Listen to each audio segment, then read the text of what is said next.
Eu trouxe um trechinho do Evangelho segundo o Espiritismo, que está no capítulo 2, Meu Reino Não É Deste Mundo, que se chama Ponto de Vista, tá?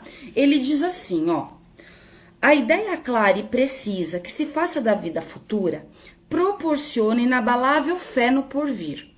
Fé que acarreta enormes consequências sobre a moralização dos homens, porque muda completamente o ponto de vista sob o qual eles olham para a vida terrena. Para quem se coloca pelo pensamento na vida espiritual, que é indefinida, a vida corpórea se torna simples passagem, breve estada em um país. As vicissitudes, as tribulações desta vida não passam de incidentes que se suporta com paciência por sabê-las de curta duração. A morte nada mais restará de aterrador. Deixa de ser a porta que se abre para o nada e torna-se o que dá acesso à libertação, pela qual entra um exilado numa mansão de bem-aventurança e de paz. Sabendo temporária e não definitiva a sua estada no lugar onde se encontra, menos atenção presta a algumas preocupações da vida, resultando-lhe daí mais calma e efetivo benefício da sua passagem.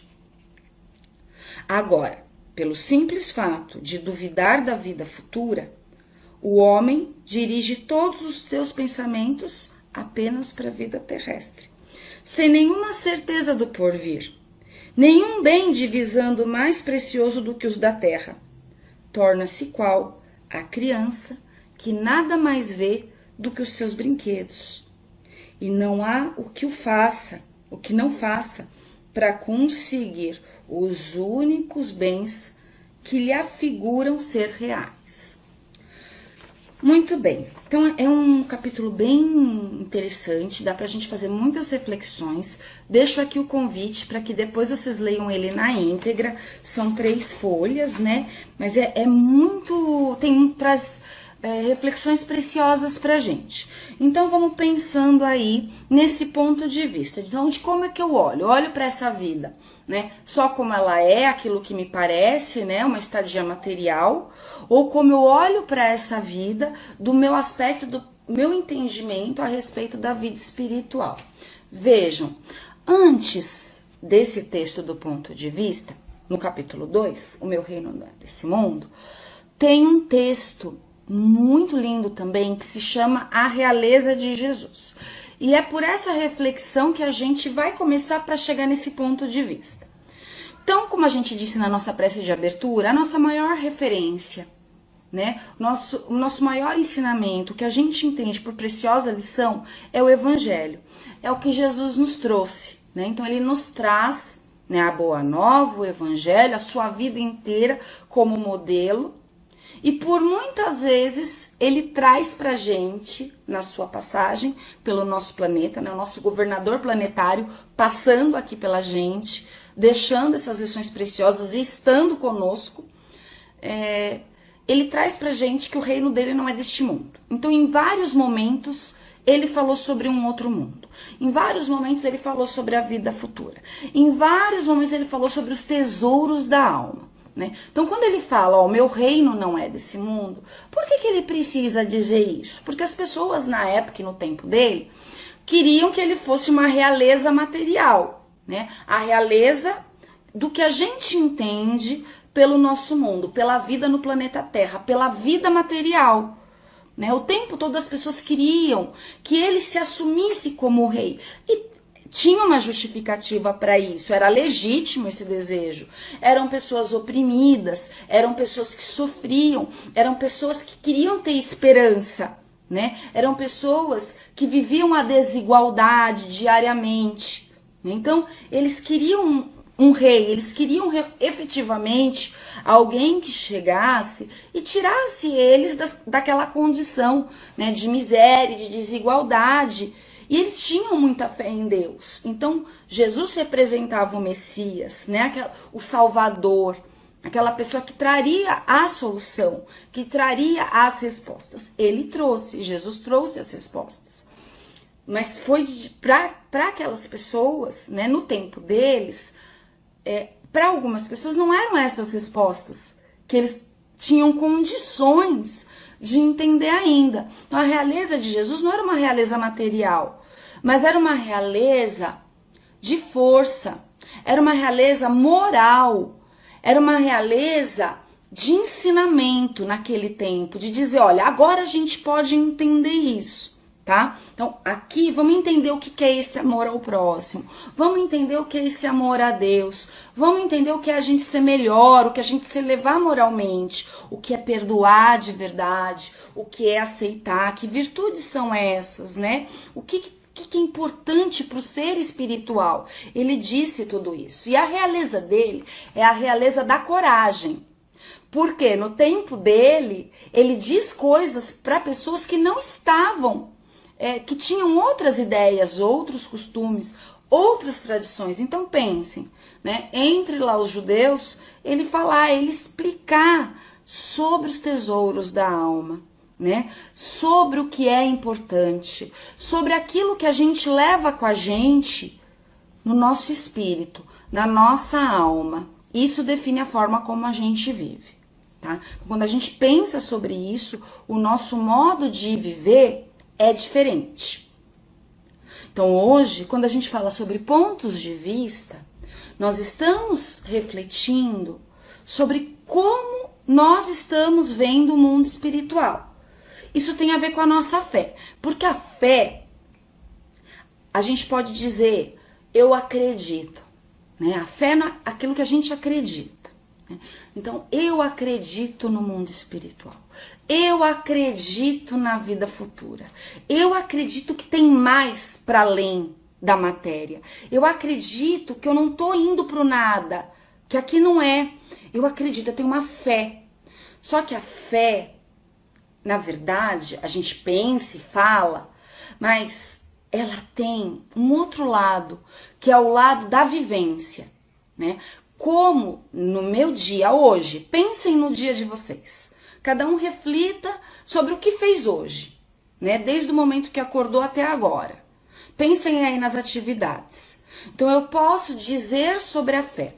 Eu posso dizer que eu acredito. Mas como eu vivo o que eu digo que eu acredito, né? Como eu vivo a minha fé na vida futura, né? Então eu tenho convicção que eu sou um espírito, né? A minha fé me diz que os verdadeiros tesouros são os tesouros da alma, que tudo está no campo do sentimento, que tem a ver com a minha evolução, né? Do homem mais animalizado para um homem mais espiritualizado. Mas eu posso dizer como é que eu vivo, como eu vivi a minha fé hoje, como é que foi meu dia. Eu vivi meu dia do ponto de vista espiritual, né? Eu não tô falando de só a gente, da gente dizer sobre, ou que a gente tenha que parar para falar sobre isso. Não. Quando eu saí, quando eu trabalhei, quando eu fui no meio de transporte, como eu sorri, como eu fiquei bravo, como eu me senti magoado ou ofendido, né? Como eu decidi, como eu tomei alguma decisão, eu posso ter tomado alguma decisão importante hoje, que diz respeito a mim ou a alguém. Então, como que essa fé na vida futura, ela apareceu na minha matéria? Porque o mundo espiritual, gente, ele não é depois, ele é agora. Então tem uma balança aí, né? Ou eu acho que não tem nada para além da matéria, só existe matéria, e eu vivo a minha vida terrena, essa bendita oportunidade na matéria, com excessiva preocupação com a matéria, né? Então, se aconteceu qualquer coisa, se eu perdi um bem material, se estragou um bem material, né? A gente se chateia. Então, eu bati meu carro, puxa, eu fiquei super chateado, não era a hora, nossa, tô sem dinheiro para arrumar, né? Então, a gente tem uma preocupação com a matéria, a gente vive na matéria, a gente precisa da matéria, né? A gente ainda não tá nesse desapego todo, a gente precisa das coisas. E a gente quer conforto também. Mas o quanto que é excessivo isso? O quanto que eu me chateio se estragou alguma coisa? O tempo que isso dura? O quanto que eu sofro por uma perda material? Né? O quanto que, às vezes passa dias, semanas, meses, eu tô com aquilo embolado em mim ainda, né? Esse é um ponto, esse é um extremo. Um outro extremo do nosso ponto de vista sobre a vida futura é achar que tudo é a providência divina, né? Então, um ponto, eu sou muito apegado à matéria, excessivamente, ou então, não, mas se aconteceu isso foi porque Deus quis. Gente, esse é o óbvio. As coisas que acontecem no mundo, na nossa história, no universo, é de Deus. Ele é o Criador, né? Que a gente ainda precisa entender melhor. Mas eu sou a criatura, eu sempre digo isso. A essência divina está em mim. E de alguma maneira esse universo também me pertence. Ou seja, Deus confia em mim. Ele confia em mim e eu confio em Deus. Certo? É uma relação de amor. É uma relação de um amor inconcebível. É muito grande. É grande demais. Então eu preciso achar um ponto de equilíbrio entre eu dou atenção excessiva para a matéria e vivo como se só fosse isso importante. Ou eu deixo tudo para a providência divina. E aí eu não aproveito a bendita oportunidade que eu tive de, como criatura, auxiliar, de fazer efetivamente aquilo que eu nasci para fazer.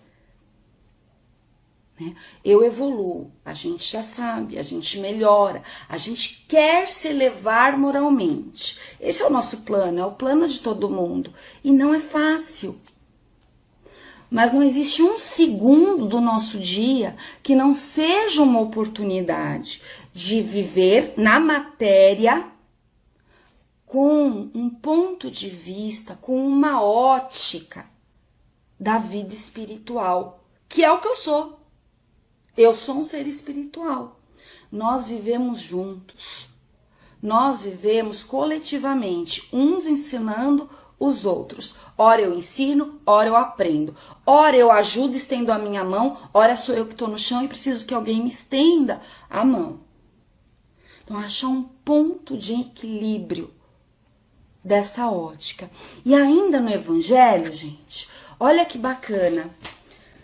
Só para a gente estar quase terminando o nosso tempo, mas olha que interessante, que ainda nesse mesmo texto, para a gente continuar aqui com as nossas reflexões, diz assim, ó: Deus, conseguinte, não condena os gozos terrenos.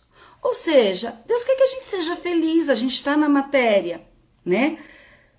O que ele condena, né? E vamos entender condenar, mas no sentido de indicar pra gente, de nos ensinar como um pai educa os filhos.